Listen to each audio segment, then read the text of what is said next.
What's up guys, and welcome to the channel. Shane here, and today I am proud to announce we are launching my F1 2015 career mode, and we are going to be driving as Daniel Ricciardo, the man himself. I love Daniel, I think he's an absolute champ.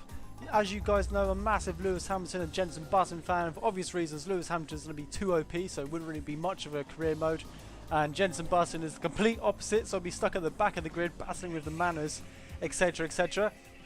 I had a look at the participation selection, and I'm going to go for short weekend because I don't have the time, as bad as it sounds. I would love to do 25% races with full practice and a full qualifying, but I can only get a full practice and a full qualifying if I do a 50% race, and I just can't. I can't commit to that time at the moment with a full-time job and everything as well. So one shot practice, like 15-minute practice, one shot qualifying, and then 25% race we'll have to do. As you guys probably saw in the setup menus, I'm going to be running with most assists off. I'm going to be running with medium traction control in the racing line because I want to make the game fun for myself and give myself a chance and put me in the game as such. I don't want to be running right at the back of the grid, sliding about. Some people like that, some people hate it. Hey ho, it's just how I want to play the game. It's going to make the game fun for me and hopefully more interesting for you guys to watch. But without further ado, let's go to the grid. Welcome to our viewers from around the globe. You join us just as today's practice session for the Australian Grand Prix is about to start. The teams will be visiting tracks across 5 continents as they battle it out for both the drivers and the Constructors' Championships. What race on the calendar do you think the teams will have a special eye on this year? Well, I think the teams will be looking forward to the Mexican Grand Prix, which is being held back at the Autodromo Hermanos Rodriguez in Mexico City. It was last run way back in 1992. This year sees Honda return to the sport, reforming one of the greatest partnerships in F1 history with McLaren. Do you think they can rekindle the success they had during the 80s and the 90s? It won't be easy, but yes, I think so. It's been a tough few years for McLaren with the loss of Hamilton, Mercedes withdrawing as a shareholder and major investor in the team, and losing technical director Paddy Lowe. This could mark the start of their return to prominence. Okay, this is Jeff. Can you hear me? My name is Jeff. Radio check looks good. System check looks good. Just want to say it's a pleasure to have you on the team, and I hope we have a lot of success together. Tell me if you need anything. Otherwise, get out there and show us what you've got. Well guys, we're here, and I'm just so happy. This game has finally come out. It's been a long time in the waiting, and just ignore what I'm doing on screen at the moment. I was just literally just mucking about, trying to find my way around with the controls. And as you can see now, I'm going to get my my little tablet here, and this is how you define your setup, etc. I'm just going to chuck it out there. I have no idea what I'm doing. Like, new game, new traction, new drive system, new handling system, new model entirely. And you know what? I'm slow. I'm just going to chuck it out there. Practice, I'm slow. Qualifying, I'm slow. I'm a slow person on this game at the moment. I did about an hour and a half in time trial. Did it go okay? Possibly. It could have gone a lot better. I pretty much came off and I corner cut a hell of a lot because I just can't get the feel for the car at the moment. As you're about to see, this is probably this has been my first run in practice. And what I'm running on the game at the moment is actually I'm running 60. I'm recording at 60, running 80 frames per second on the ultra settings. So this is what the game looks like at its best settings, and I'm going to be uploading in 1080p at 60 frames per second. Now, if some of you have shit computers and you can't watch it at 60 frames per second, go load up an Internet Explorer browser because that can't handle it. Basically, Internet Explorer won't let you have your 60 FPS on YouTube, so that way you can watch the video in 30 FPS and everybody's happy. But if you can watch it in 60 FPS, then do have a look on Google Chrome or Firefox or whatever browser you're using which is compatible, and it'll look fantastic. But as you can see, locking up the front tyre there, as you can see, Maldonado set the fastest time. Yeah, and then basically everyone is setting times now, so everyone is beating each other's time. And here's me just trying to get through the first sector without running too wide. Here you go, running wide, hitting the grass. Probably going to mess up this corner as well. There you go, locking the tyre. I shouldn't do too bad on the entry. The exit could have been better, losing the rear end quite a bit. Now, I did on time trial use with no traction control, and it was terrible. I was sliding everywhere, hence the medium traction control now, which I think is a good balance. As you can see, the rear end still steps out a bit, but it gives me the opportunity to catch it. I'll lose some time, so I punish myself by doing it, but it gives me an opportunity to catch it instead of doing a complete loop. But that's yeah, as we're rolling into this sector now, sector 2, this was quite a handful. You can really get, as the mechanic says on the radio, you've got to go as fast as you can into it, and then you just get tons and tons of reward on the outlet, on the exit of the corner. And as you can see, we're rolling round now to the penultimate corner. And now the final 2 corners. So this is really penultimate corner. And low traction zones in this car are terrible. Look, slow corners sliding all over the place. It's like I'm on ice. It's absolutely dreadful. Hitting the DRS and then across the start finish line. Nothing too special. I don't know where that puts us. Puts us in P7, which is pretty respectable. Lap time moves you into P7. P7. Thank you very much, race engineer. Now I think we continue for about half a lap, but then half a lap, but then I lock up and go wide. So I decided to abandon the lap and quick back to the garage, which is where we'll rejoin the action. It's Nico Rosberg who's been fastest today, but it's only practice. He'll be wanting to repeat that pace tomorrow when it comes to qualifying. So yeah, sorry about that, guys. I didn't actually go back to the garage. I just retired there and then. And we got 7th place, and my teammates down in 17th, which isn't great. But as Crofty already said, this is only practice, so we've got a long way to go yet. And as I mentioned at the beginning of the video, it's a one-shot qualifying session. So if I want to get in the points to start with. I want to start 10 plus. That's my goal. Bear in mind, you've got 6 very strong powered Mercedes engines. So you've got the 2 Mercedes, the 2 Williams, and you got the not 6. Sorry, you've got the 2 Mercedes, the 2 Williams, and then you got the 2 Ferraris. So I'm hoping to be within like the 6th and 10th bracket, if not a little bit higher. But let's see how it goes. Welcome to Melbourne, where qualifying for the Australian Grand Prix should be getting underway shortly. We'll soon learn the true performance of these cars out on track. What can we expect to see in the following session? Well, I think we're all expecting the Mercedes power unit to be particularly strong this year, so I wouldn't be surprised to see them at the front. But I wouldn't discount Red Bull or Ferrari just yet.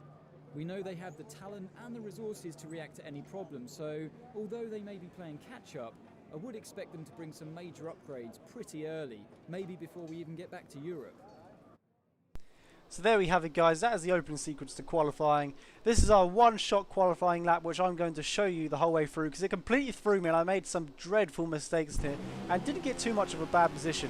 Now firstly, I was like, what, we're starting on the start-finish light? I need to put my fuel up into rich, and it was already in rich, so it's all good. Anyway, first corner, we take okay.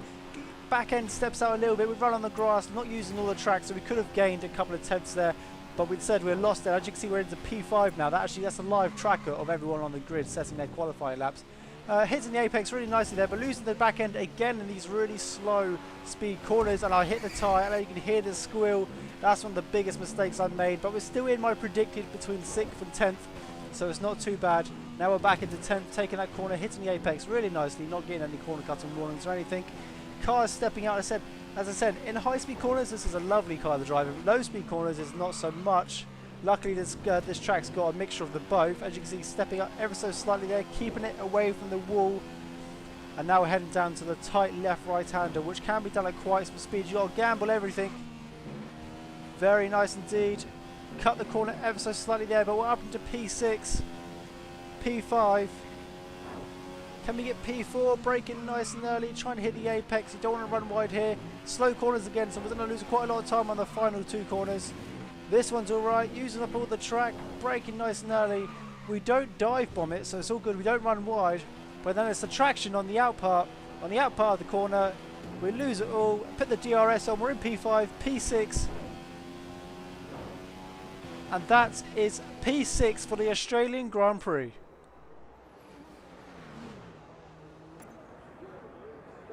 There we have it, guys. Daniel Ricciardo looks very happy. So does Jeff, our race engineer. He looks over the moon. And let's see what Crofty has to say. It's been a mighty qualifying performance from Mercedes today, with both cars on the front row for the race tomorrow. Well, both these drivers have been working hard with the team to ensure they get maximum performance out of the car, and it looks like they've found the right combination, at least in qualifying trim. Now, we need to see how they get on in the race. The crowd are here, and they're here in numbers for the first race of the season. Welcome to the Australian Grand Prix. It's a great position for Lewis Hamilton to start the season from, and one that he'll be hoping he can capitalise on and turn into a race win today. Well, we all know that Lewis has raw speed, and if you give him a fast car, he'll win races. So if he can stay out front by the end of the first few corners, I'm sure he's going to be very difficult to beat. How does Nico Rosberg go about finding the time he was lacking at the end of qualifying in today's race? Well, he's got to stay within touching distance of the lead during the first stint, and then look to capitalise as the car becomes lighter and the tyre degradation eases. So there you have it, guys. That is the starting order of the Australian Grand Prix. We're in P7. And we're on the grid now of our team, which I think is a really neat feature. Not that we can change anything on the grid, so it's a pretty pointless feature, to be fair. Everything's done on this pad, which you don't actually get given on the grid. So that whole scenario is a bit pointless. Third, that's a bit ambitious, Jeff. But anyway, 5 red lights, and away we go. We've got some terrible wheel spin, losing the back end ever so slightly going into the first corner. We're getting swamped by Verstappen in the sister Red Bull, braking nice and early. Oh, we've been hit by Verstappen. Can we keep it on the track? Getting off the racing line, trying to avoid contact with anyone else. Oh, I can hear the tyres squealing. It's all behind us. Anyway, we managed to stay in P7, which is quite good, if I don't say so myself. Garen might have had about, you know, on a full fuel load of fuel. Yep, on a full fuel load of fuel, I've only run for about 15 minutes. So getting used to the car is going to take some practice. Anyway, we're right behind Felipe Massa. Can we get anything done going into this corner? No, we're losing the rear end ever so slightly in his dirty air, which doesn't help at all. Can we get anything done? If this was 2014, we'd be able to dive bomb and right up the inside now, but we can't, because the AI are a lot more intelligent. I prefer it like that. Almost had a drift going on there, which is quite impressive in the Red Bull. And Felipe Nasser is now behind us, so let's got to keep an eye out for him. Oh yeah, I bailed that corner.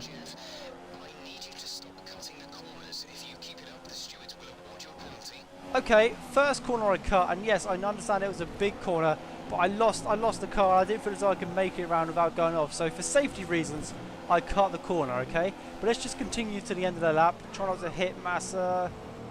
We're sticking with them very nicely, but it's just a slow corner here where I've got no traction and the car's sliding all over the place, and we've got no DRS.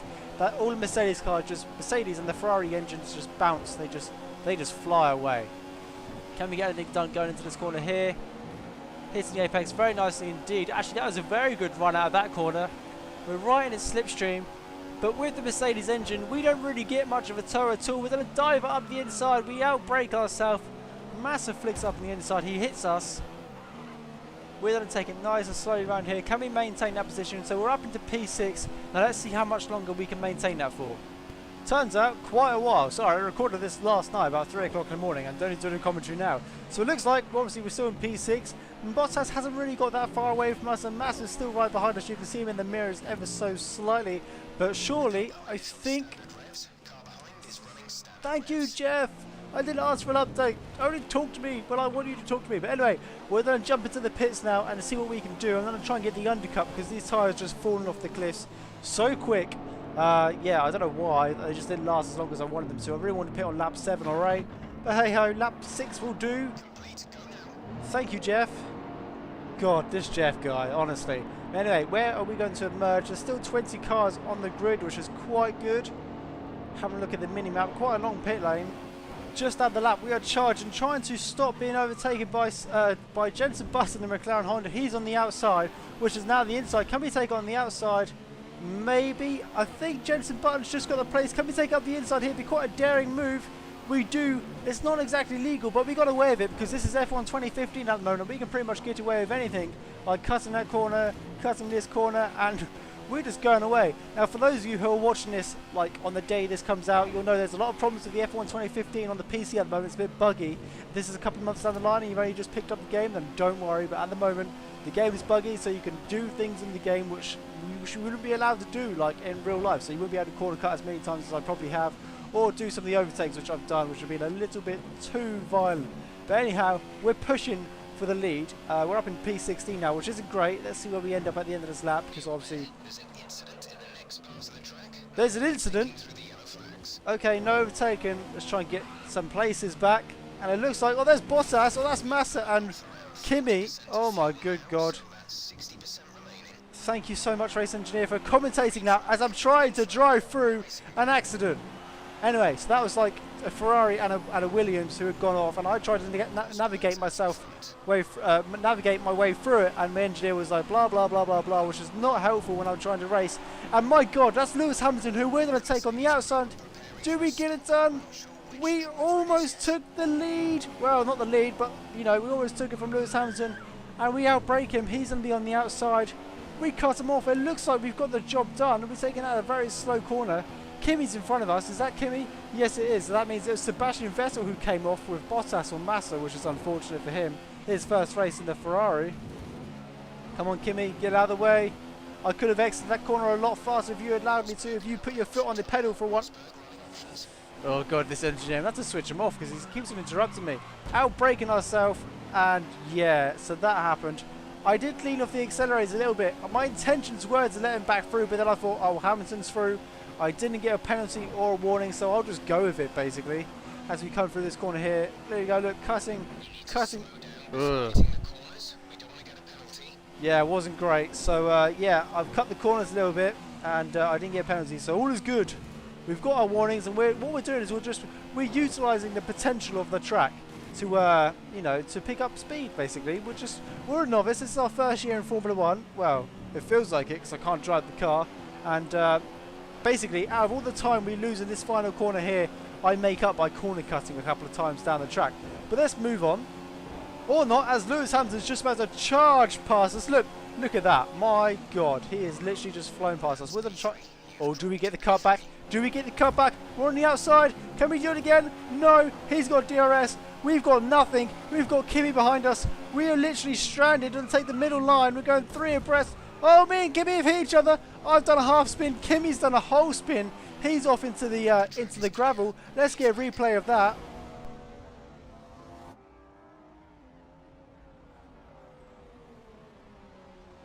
Yep, I think we can pop that down to a racing incident. We rejoined the track safely. I don't know where Kimi's gone. He's fucking flown off into the distance. But anyway, let's rejoin the action. That's right, we're on the end of lap line. We're in the final sector of lap 9, and Massa is right behind us. He really wants this. He's benefited brilliantly. I mean, Kimi's out of the way, and now Massa's behind us. You know, Rosberg and Hamilton are flown away, so there's no point even trying to chase this down. But maybe we can secure a P3. That would be awesome. And Massa is... Let's have a look. I can see him in the wing mirrors. If I could just flick back for a second. Nope. Massa's just going to absolutely destroy us.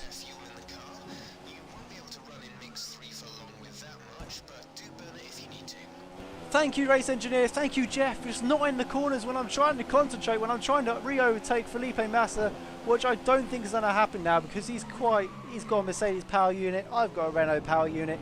We all know how this goes now. This is just going to be a typical F1 race.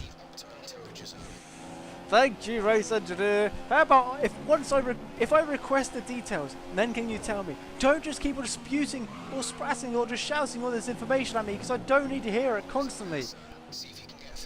Thank you, race engineer, for that advice again. It looks like Massa's start behind a Ferrari. Actually, no, they can't be a Ferrari because Raikkonen spun and Sebastian went out with Bottas. Oh, that's Will Stevens. So hopefully Massa gets caught up on the back marker as we get a terrible exit. Maybe we can get something done here. It looks like Massa's actually going to get past. And oh my goodness, Massa and Will Stevens have collected each other. Holy shit. What the hell happened there? Let's quickly check the replay. And here we have some onboard footage of Felipe Massa's car. And as you can see, he flicks it up the inside of Will Stevens, despite the fact that Will clearly going on the inside. They clash tyres. Will's getting caught into a spin. There's nothing really Will can do. I say this is Massa's fault. Massa's spinning. Will hits the wall and just wrecks himself. I don't know how Massa survived that or didn't lose the front wing. He comes back onto the track and only just misses me coming through. So that was quite a palaver actually. I'm surprised that he didn't lose a wing or a tyre or even wrecked his car, to be fair. And here is the TV cam replay. Now, a quick note, there's no safety car in this game. There's been a couple of incidences where I thought a safety car would have been brought out, and I think that's one of them. And to be honest, guys, that was pretty much it. There's only a lap left, and Massa got me easily on the straight. I don't know how, again, I don't know how he got me on that straight, despite the fact he tangled with Williams on this corner here, or on that straight back there. How that car didn't suffer any damage at all, and still managed to overtake me. It was still drivable after that, which is just beyond me. If that had been the realistic damage mod, he would have been fucked. Anyway, we run wide, and there's really no reason to panic here because I've been told that Grosjean has a penalty. So we're just going to come home, and I think a very respectable 4th place is our home Grand Prix. It's a really good way to start the season, actually. We've beaten both Ferraris, but they did take each other out, so it's played into our hands quite a bit. But there we have it, guys. 4th place for the Australian Grand Prix.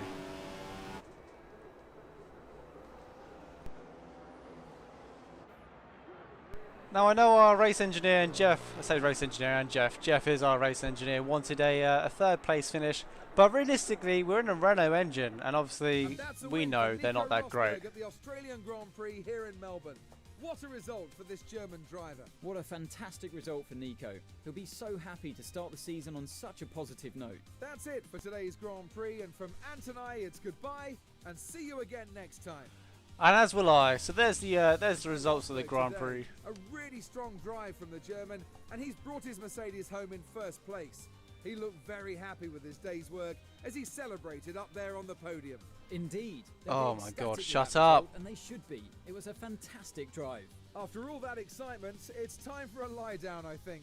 Thanks for joining us, and goodbye until the next race. Yes, goodbye. Thank you very much for commentating throughout my commentary. But anyway, yeah, there's the race results, guys.